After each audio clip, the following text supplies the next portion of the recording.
Hola, esto es Contexto Global de France 24. Buenas noches y muchas gracias por elegirnos. Yo soy Rosa Pérez Masdeu. Vamos con las noticias. Israel mató a 9 de los 10 hijos de una pareja de médicos en un bombardeo en Han Yunis, en la Franja de Gaza.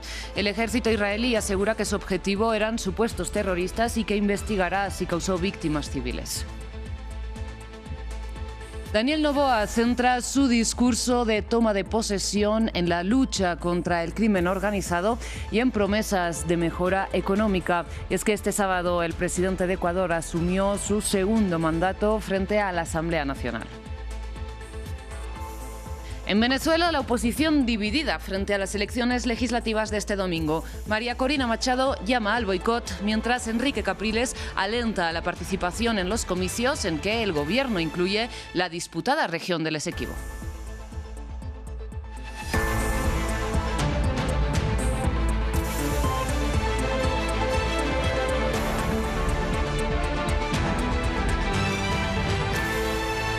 Iniciamos las noticias en la Franja de Gaza porque entre los ataques israelíes de las últimas horas que han causado 79 víctimas mortales, un bombardeo contra un edificio de Han Yunis en el sur ha matado a 9 de los 10 hijos de una pareja de médicos. La madre estaba trabajando en el hospital Nasser cuando la aviación israelí atacó su casa y el padre y el único hijo superviviente resultaron heridos y están a esta hora hospitalizados.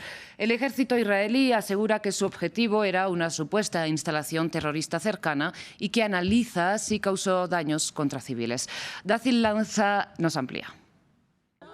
La pediatra gazatí Ala al-Nahar trabajaba mientras un ataque israelí mataba a 9 de sus 10 hijos.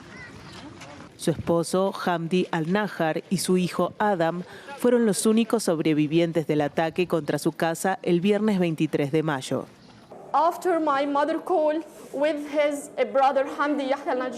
Después de que mi madre llamara a su hermano Hamdi Yahya al-Najjar, hubo una bomba.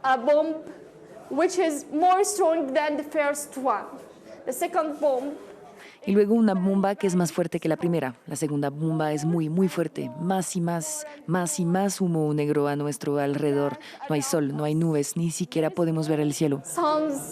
There is no clouds and we can't see the sky. El único hijo sobreviviente es trasladado en camilla por una enfermera del hospital Nasser, mientras el esposo de la médica recibe tratamiento. Uno de los trabajadores de la defensa civil me estaba entregando uno de los cuerpos. La doctora Alá, que estaba al lado mío, lo reconoció. Me dijo, es Rival, dámela. Fíjate en su instinto de madre. Como si su hija siguiera viva, pidió tomarla en brazos. Es pediatra. Fíjate en la reacción subconsciente. Quería abrazar a su hija olvidando que su hija se había quemado delante de sus ojos. El ejército israelí declaró a la agencia Reuters que el viernes un avión suyo atacó a lo que llamó varios sospechosos que fueron identificados operando en Khan Yunis y agregaron: los reclamos relativos a los daños causados a civiles no implicados está siendo examinada.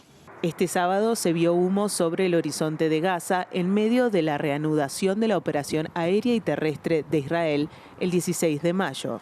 Su ejército sigue bombardeando el enclave a pesar de la creciente presión internacional para que detenga las operaciones militares y permita el envío de ayuda humanitaria sin trabas, mientras expertos internacionales han advertido de la inminente hambruna.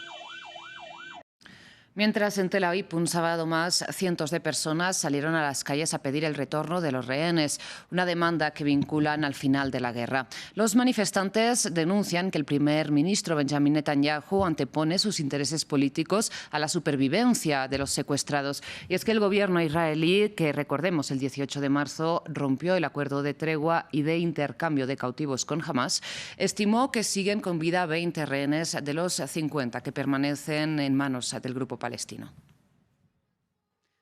En otras noticias, Rusia y Ucrania intercambiaron este sábado 307 prisioneros. Es el segundo intercambio desde este viernes y se esperan más en los próximos días, esto en el marco de lo que las delegaciones de Kiev y de Moscú pactaron la semana pasada en Estambul.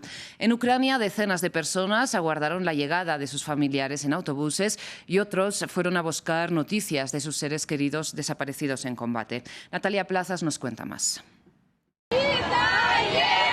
Gritos de bienvenida. Este sábado Rusia y Ucrania intercambiaron 307 prisioneros de guerra. Es el segundo día de un canje que cuando termine será el mayor de este tipo en los más de 3 años de guerra entre ambos países. Sus allegados los aguardaban con emoción y entre ellos también familiares de soldados desaparecidos o en cautiverio, con la esperanza de que entre los prisioneros haya alguien que pueda dar noticia de ellos. Estoy buscando a mi marido. ¿Cuánto tiempo lleva desaparecido? 6 meses. Ocurrió en el frente de Kursk. No hay información alguna. ¿Dónde está ni cómo está? Quizás ellos reconozcan su foto y compartan la información. Otros se lanzan a saludar a sus esposas, padres o hijos. Muchos llegaron demacrados con el peso de meses de cautiverio en sus hombros. Estoy impactado, la verdad. Fueron 17 meses difíciles, muy difíciles. Del lado ruso, los 307 soldados liberados también posan para una foto y suben al autobús que los llevará a casa sin ocultar su alivio. Este es probablemente uno de los mejores días del año. Agradezco a la Federación Rusa por cuidarnos. Un gran intercambio, es muy bueno. Mucha gente volverá a casa con sus seres queridos. No lo sé, quizá no se reflejen las emociones en la cara, pero estoy muy feliz en el corazón y en el alma. En la víspera fueron 390 los liberados, entre los cuales 120 civiles. Ambos gobiernos, el ruso y el ucraniano, dijeron que esperan más liberaciones en los próximos días, aunque no dieron detalles al respecto. Pasamos a noticias de América Latina. Empezamos en Ecuador porque el presidente Daniel Noboa tomó posesión ante la Asamblea Nacional para un segundo mandato, en este caso de 4 años, después de su primer periodo de 18 meses. En su discurso prometió centrarse en la lucha contra el crimen organizado, mientras sigue aumentando la violencia armada en el país. Previamente, para el análisis, contamos con Fernando Carrión. Él es catedrático en la Facultad Latinoamericana de Ciencias Sociales, conocida como Flaxo. Sí, la verdad es que es una situación inédita. Ahora, él acaba de terminar un periodo de más o menos 18 meses de gobierno que termina el periodo para el cual fue electo Guillermo Lasso, que es una cosa inédita que está en la Constitución que el Ecuador aprobó en el 2008. Y en su posesión, pues los ejes principales de su intervención tienen que ver, por un lado, por la parte de la violencia que ha subido mucho en el país. Justamente cuando él se hizo cargo de la presidencia en noviembre del 2023, la tasa de homicidios era de 42, 43 homicidios por 100.000 habitantes.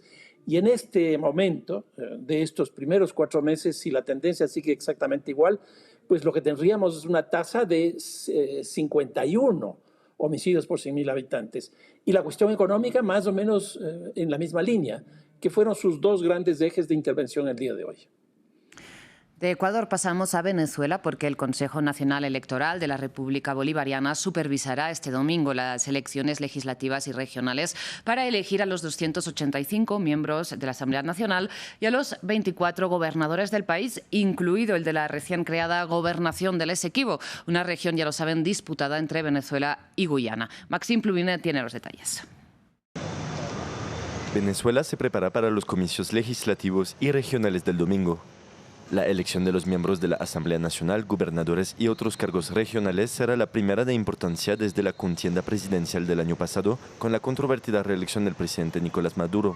Pero queda la cuestión de la participación. Una encuesta nacional realizada por la consultora Delfos con sede en Venezuela mostró que solo el 15,9% de los votantes expresó una alta probabilidad de votar el domingo. De ellos, el 74,2% dijo que votaría por los candidatos del gobernante Partido Socialista Unido de Venezuela y sus aliados. Me dedico a mi trabajo y a lo poco que hago, pues no estoy orientada con lo de las elecciones. Mientras uno pueda, tiene que salir a votar. Claro, hay condiciones que no ayudan, capaz los centros de votación no están cerca, tal, pero en mi opinión, uno tiene que salir a votar. Entre los candidatos oficialistas se presenta el hijo de Nicolás Maduro, Nicolás Maduro Guerra, que aspira a un segundo mandato como diputado. De hecho, la oposición está dividida sobre la decisión de participar o no en la contienda. Un viejo dilema que opone por un lado el bando abstencionista encabezado por la figura más reconocible de la oposición, María Corina Machado, que acusa elecciones manipuladas. Y por otro lado, otros líderes de la oposición como Enrique Capriles Radonsky, quien defiende la importancia del voto. Otro punto desconocido de estas elecciones es la voluntad de Caracas de incluir en estos comicios a la disputada región del Esequibo, un territorio de 160.000 kilómetros cuadrados bajo control del vecino Guyana y que Venezuela nombró como el estado número 24 de la República Bolivariana mediante una ley en abril de 2024. Hasta aquí las noticias. Muchísimas gracias por su atención. Enseguida regresamos.